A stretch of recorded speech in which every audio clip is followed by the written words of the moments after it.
사람은 누구나 더 나은 삶을 살고 싶어 하고 행복해지고 싶어 한다. 돈을 버는 것도 성공하고 싶은 것도 궁극적인 목적은 행복이다. 오늘보다 더 행복한 자신을 원하는 것이다. 나 역시 행복을 쫓아 부단히도 했었다.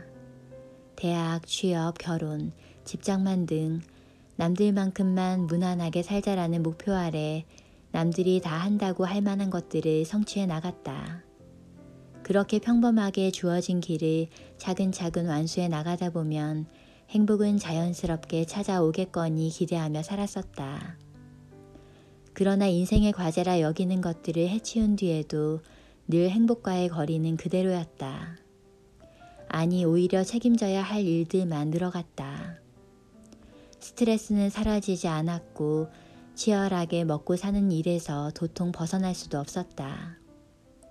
그렇게 주어지는 하루하루가 늘 지루한 족쇄처럼 내 발목에 무겁게 걸려있는 것만 같았다. 그러던 어느 날 번아웃이 왔다. 그동안 내 인생의 주도권을 내가 쥐지 못했다는 것을 자각하며 나는 인생의 허무와 무기력으로부터 빠져나가는 방법들을 고민하기 시작했다. 그리고는 지금까지와는 다른 더 나은 삶을 살고 싶다는 생각이 간절해졌다. 수백 권의 책을 읽고 나의 생각들을 정리해가며 나는 내 삶의 변화를 위한 작은 프로젝트를 계획했다. 그렇다고 딱히 거창한 계획을 세운 것은 아니었다. 그저 나에게 중요하지 않은 쓸데없는 일을 없애고 나를 위한 일들로만 채워보기로 한 것. 이것이 다였다. 그런데 일상에서 그런 작은 시도가 쌓이고 쌓이다 보니 나는 조금씩 변화되었고 이전에 비하면 전혀 다른 사람이 되었다. 무엇보다 나의 일상을 무척 좋아하게 되었다. 거창하고 원대한 꿈을 이룬 이야기는 전혀 아니다. 그저 내 하루의 호흡을 한결 가볍게 만들어준 것들에 대한 작은 이야기를 해볼까 한다. 내가 일상의 변화를 고민하고 시도했던 첫 프로젝트는 바로 비움이었다. 삶을 좋은 것으로 채워나가기 위해서는 먼저 비워져 있어야 한다고 생각했다. 인생의 군사를 털어내는 다이어트를 시작하기로 한 것이다. 삶의 군더더기를 뺀다. 이 말은 미니멀리즘의 의미와 맞닿아 있다. 미니멀리즘이란 불필요한 것을 최소한으로 하는 삶, 더하기보다는 빼는 삶을 말한다. 누군가는 미니멀리즘이 추구하는 바가 아무것도 가지지 않는 것, 즉 무소유의 삶이라 오해할지도 모른다. 또 그런 결핍은 나와는 맞지 않는다고 여길 수도 있다. 그러나 내가 말하는 미니멀리즘은 그런 게 아니다. 내가 추구하는 미니멀리즘은 가장 중요한 것만 남기고 나머지에는 신경을 덜 쓰는 삶의 방식이다. 사람은 누구나 하루 24시간을 산다. 시간은 공평하고 한정적이다. 여기서 예외인 사람은 없다. 그러나 같은 시간을 살아도 똑같은 삶을 살지는 못한다. 어떤 사람은 스스로 시간을 제어하며 자신이 원하는 방향대로 하루를 밀도 있게 운영하고 또 어떤 이는 자신이 얼마나 시간을 낭비하고 있는지조차 모른 채 살아간다. 시간을 낭비하고 있다는 것은 중요하지 않은 부분에 쓰이는 과잉 에너지가 많다는 의미이기도 하다. 그러한 과잉 에너지를 방어하기 위해 필요한 것이 바로 비움이다. 빼기의 첫 번째 스텝은 소유하고 있는 물건을 정리하는 것이다. 방 안에 가득 쌓여있는 물건 때문에 한숨이 나오고 꽉 막힌 기분이 든다면 비움이 더 필요한 때인지도 모르겠다. 당신이 사는 방이 당신 자신이다. 이는 마스다 미스히로의 청소력에 나오는 말이다. 나는 이 말에 동의한다. 공간을 채우는 물건들, 그 공간의 모습은 우리의 삶을 그대로 반영한다. 나 역시 물건을 버리고 나서야 깨달았다. 방이 내 마음을 그대로 반영했다는 것을 말이다. 이전에 나는 물건으로 집안을 가득 채우는 것을 좋아했다.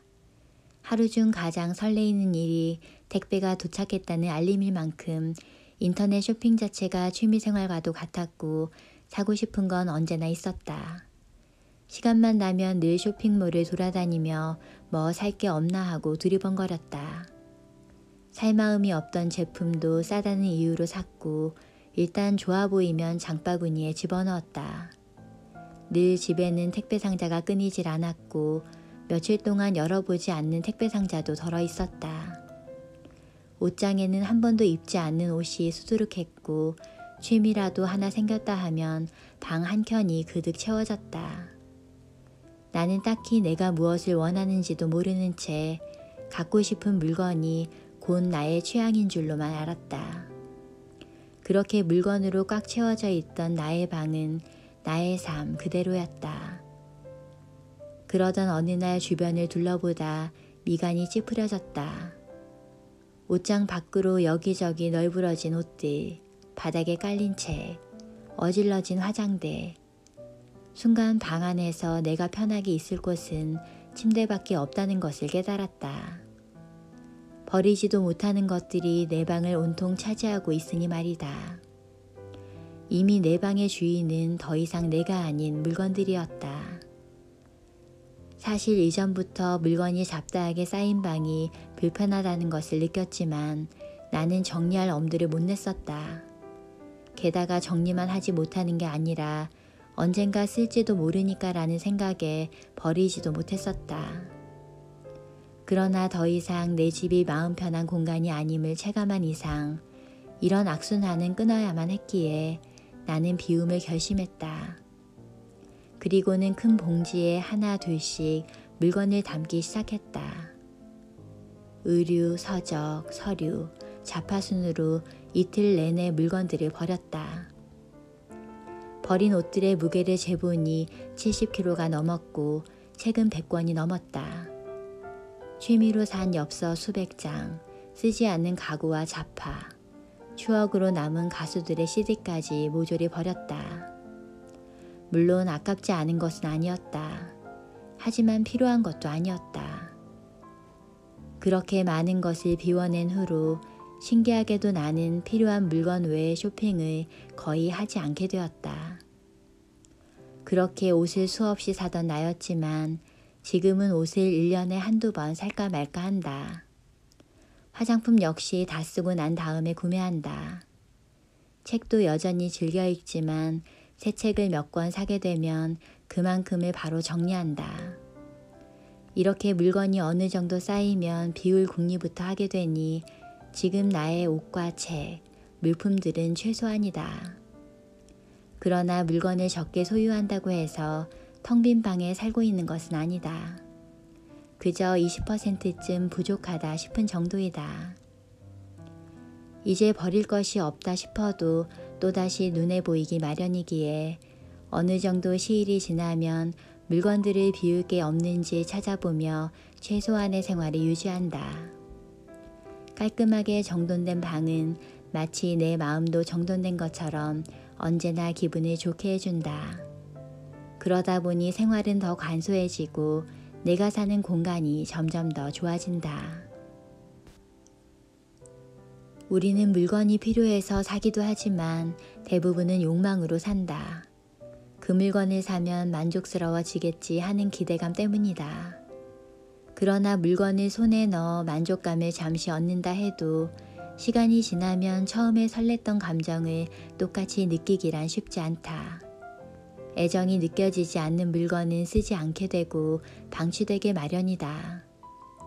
설레지 않으면 버려라의 저자 곤도마리에는 옷, 책, 종이, 자파, 심지어 추억거리마저 정리해야 한다고 말한다. 사용하지도 않으면서 소유하고 있는 물건은 어쩌면 과거에 대한 집착일지도 모른다. 그렇기에 필요치 않은 물건이라면 비워내는 것이 옳다. 지금 집을 한번 둘러보며 정리해야 할 물건이 있는지 살펴보자. 이제는 입지 않는 옷, 언젠가 다시 읽을 거라고 다짐했던 책, 비싸게 주고 사서 버리지 못했던 자파, 취향은 맞지 않지만 버리는 게 아까워둔 물건 등 아마 눈에 띄는 것들이 있을 것이다. 어쩌면 이런 게 집에 있었던가 싶은 것들도 꽤 있을지 모른다. 1년 이상 사용할 일이 없었던 물건이나 더 이상 나에게 좋은 감정을 전해주지 않는 물건이라면 고민할 필요 없이 비워내야 한다. 물건을 정리할 때는 과감해져야 한다. 정리하고 진짜 필요하면 그때 산다는 마음을 먹는 것도 좋다. 또 공간별로 구분하기보다 물건별로 카테고리를 정해 이번에는 옷을, 이번에는 책을 싹 정리하자라는 식으로 영역별로 하나씩 비워내는 것도 좋은 방법이다. 물론 물건을 정리하는 데 있어 언젠가는 쓰게 될지도 모르는데 싶어 아깝다는 마음이 들지도 모른다. 그러나 정기적으로 물건을 버리고 있는 나의 경험상 필요치 않아 정리했던 물건이 다시 생각나거나 필요해진 경우는 단 한 번도 없었다. 지금 이 순간에도 내 방 안에는 언제 샀는지 기억도 나지 않는 것들이 구석구석 숨겨져 있다는 것을 깨달아야 한다. 쓰지 않는 물건, 역할을 충분히 다했다고 생각되는 물건은 미련 없이 보내주자. 방을 정리하는 것만으로도 기분을 얼마나 바꿀 수 있는지는 해보지 않고서는 절대 알 수 없다. 불필요한 것들을 버리고 나면 가볍고 유쾌한 감정이 방을 가득 채워주는 것을 온몸으로 실감할 수 있게 된다. 내가 일상의 변화를 꿈꾸며 결심했던 빼기의 궁극적인 목적은 굳이 하지 않아도 될 일을 찾아 제거하는 것이었다. 그러므로 꼭 물건뿐 아니라 나의 에너지를 소비하게 되는 관심사 또한 꾸준히 점검하고 불필요한 것은 의도적으로 줄여나가려고 노력한다. 우리는 넘치는 정보 속에서 살아간다. 하루 종일 TV, 포털 사이트의 뉴스, SNS 등을 통해 많은 정보를 접한다. 흥미로운 뉴스 기사 밑에 보이는 또 다른 뉴스를 누르고 그렇게 한참의 시간을 흘려보낸다. 현대인의 시간을 가장 많이 빼앗는 것이 바로 이 불필요한 정보이다. 하루에도 수많은 정보 때문에 이리저리 신경을 쓰게 되는 나의 모습을 아마 어렵지 않게 발견할 수 있을 것이다. 그런데 그 정보들로 소중한 나의 시간을 낭비할 필요가 있을까? 왜 그 수많은 정보를 우리가 다 알아야만 하는 것일까? 아무리 도움되는 정보라 해도 나의 시간을 빼앗고 집중력을 흐리는 것이라면 과감히 빼야 한다. 쇼핑, 정보, 게임, 예능, 웹툰 등 한때는 즐겨 찾는 정보였으나 이제는 찾지 않는 앱들을 시험 삼아 몇 개라도 지워보자. 물론 지운다고 해서 절대로 보면 안 된다는 것이 아니다. 흥미도 없는데 습관적으로 보는 것들을 지워보는 시도를 말하는 것이다. 불필요한 어플은 지우고 즐겨찾기를 삭제해보면 읽지 않아도 보지 않아도 나의 세상에 아무런 일이 일어나지 않는다는 것을 깨달을 수 있다. 물론 필요해지면 다시 깔면 그만이다. 이렇게 불필요한 관심사를 제한하는 것은 훌륭한 빼기이다. 핸드폰 액정 속 복잡했던 화면이 말끔하게 정리된 것만으로도 마음이 한결 가벼워지니 말이다. 일상을 잘 채운다는 것은 과거와 미래에 휘둘리지 않고 현재를 잘 사는 것이라고 생각한다. 앞만 보는 것도 미래를 위해서 지금의 나를 희생하는 것도 아니다. 그저 지금의 내가 잘 살 수 있는 방법을 찾아 그렇게 행동하면 된다. 그렇기에 무엇보다 나를 아끼고 잘 돌보는 것이 중요하다. 대체로 사람들은 다른 사람의 행동에 대해 관심이 많다. 누가 어떤 성공을 했는지, 어떤 것을 가졌는지, 무엇 하는지 궁금해한다. 또 남들도 나에게 관심이 많을 것이라고 생각한다. 그래서인지 많은 사람들이 내가 원하는 만족이 무엇인지도 모른 채 남들의 기준을 참고하며 살아간다. 늘 다른 사람들과 비교하고 그들에 비해 자신이 부족하다고 생각한다. 남들이 나를 실패자로 비난할까봐 두렵고 신경이 쓰인다. 그러다 보니 삶이 즐겁지가 않다. 그런데 우리는 왜 남의 시선을 그토록 의식하는 것일까? 타인의 시선에 신경을 쓴다고 내가 더 좋은 방향을 선택할 수 있는 것이 아닌데 말이다. 물론 사람은 누구에게나 인정 욕구가 있고 자신의 성취를 알아봐 주기를 바라는 마음을 가지고 있다. 어쩌면 이 인정 욕구를 채우기 위해 성공을 더 원하는 것인지도 모른다. 그러나 24시간 내 인생을 생각하고 결정하는 것은 오직 나만이 할 수 있는 일이다. 나를 응원하는 것도, 나를 매몰차게 욕하는 것도 남이 아니라 나 자신인 것이다.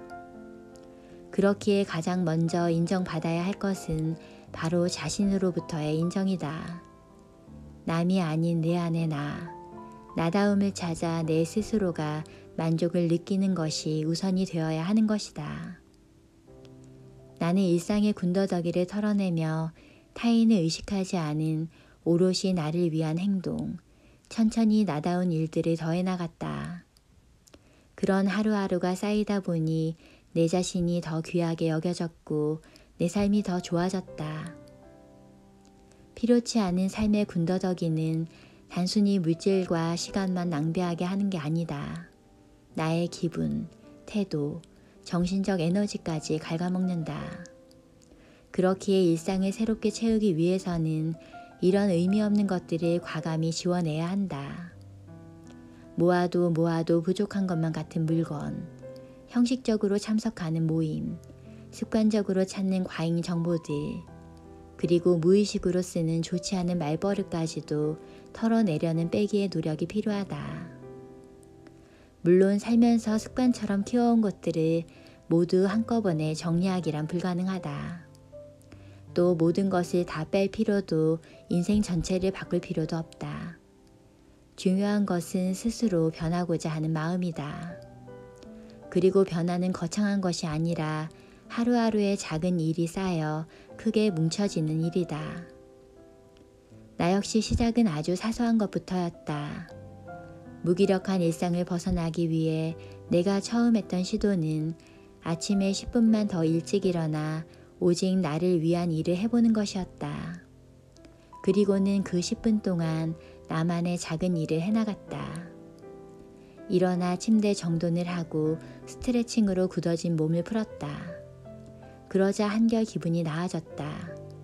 그동안 전혀 느껴보지 못했던 활력이 차오르는 것만 같았다. 그렇게 며칠이 지나자 이제 10분으로는 모자랐다.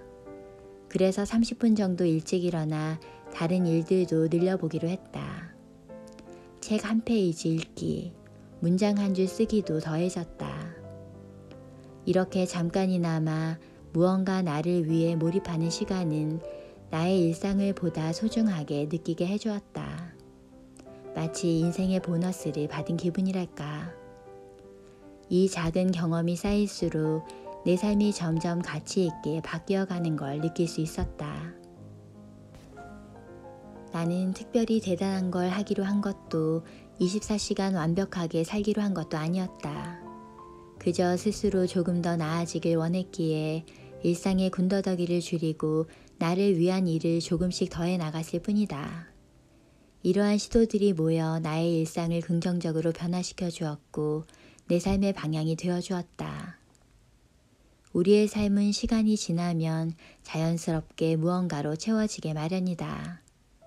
물론 말끔하게 정리된 채로 유지되면 좋겠지만 단 한 번에 싹 하고 끝나는 것이 아니라는 뜻이다. 우리는 계속 물건을 살 것이며 부메랑처럼 다시 자신의 손으로 돌아오는 것도 있을 것이다. 이는 자연스러운 현상이다. 중요한 것은 꾸준히 천천히 이어나가겠다는 마음가짐이다.